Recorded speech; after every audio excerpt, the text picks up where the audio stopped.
রাষ্ট্র সংস্কারে কাজ করছেন আমাদের শিক্ষার্থীরা। আমি এখন আছি রাজধানীর গুরুত্বপূর্ণ মোড় সার্কফোরার মোড়ে। আপনি দেখতে পাচ্ছেন এখানে যে ট্রাফিক যে ব্যবস্থাপনা রয়েছে সেই ব্যবস্থাপনার পুরোপুরি দায়িত্ব হাতে তুলে নিয়েছেন আমাদের শিক্ষার্থীরা। এখানে তারা আজ সকাল থেকে আমরা দেখছি এখানে তারা বেশ কয়েকজন শিক্ষার্থী এখানে কাজ করছেন, রোদ বৃষ্টির মধ্যে তারা এখানে কাজ করছেন। আরেকটি বিষয় জানিয়ে রাখি যে এখানে যারা শিক্ষার্থীরা যারা রয়েছেন ট্রাফিক নিয়ন্ত্রণে যারা কাজ করছেন তাদের জন্য আপনি দেখতে পাচ্ছেন অনেক সাধারণ মানুষ তারা এগিয়ে আসছেন, কেউ পানি নিয়ে আসছেন, কেউ ছাতা নিয়ে আসছেন। তাদের প্রতি যে যেভাবে পারছেন তারা ভালোবাসা জানাচ্ছেন, সাধারণ মানুষ তাদেরকে আলিঙ্গন করে নিচ্ছেন। তো এই ভালোবাসা পেয়ে শিক্ষার্থীরা অনেক আনন্দিত। তারা বলছেন যে রাষ্ট্র সংস্কারের জন্য যা যা করা প্রয়োজন সেভাবে তারা কাজ করবেন।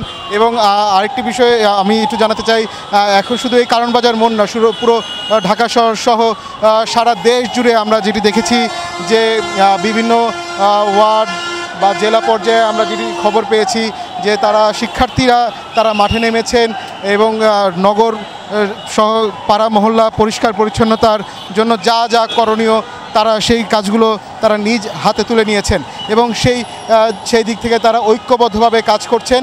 আর কিছুক্ষণ আগে বেশ কয়েকজন শিক্ষার্থীদের সাথে আমার কথা হয়েছে, তারা যেটি বলছেন যে আমাদের এই যে তাদের যে আন্দোলনের যে সফলতা এসেছে এই সফলতার পেছনে কেউ যাতে কোনো ধরনের সুবিধা যাতে না নিতে পারে, যেমনটা আমরা বেশ কয়েকদিন দু একদিন ধরে যে খবরটি আমরা পাচ্ছি, গেল দুদিন ধরে যে খবর পাচ্ছি বিভিন্ন পাড়া মহল্লায় যে লুটতরাজ হচ্ছে এবং সেই অনেক জায়গায় অনেক ধরনের সম্পত্তি লুটপাট করছে, সেগুলো তারা দ্রুত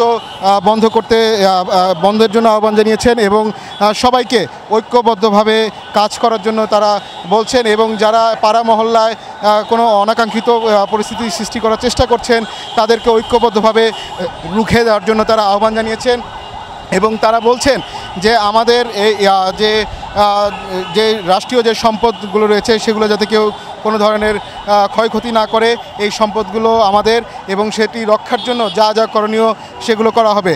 সমন্বয়ক যারা রয়েছেন তাদের সাথে আলোচনা করে পরবর্তীতে কি করা দরকার আমাদের বাংলাদেশের জন্য সেই বিষয়গুলো নিয়ে তারা সিদ্ধান্ত নেবেন, এমনটা তারা আমাদেরকে জানিয়েছেন। জি, এই ছিল আমার কাছে সবশেষ খবর।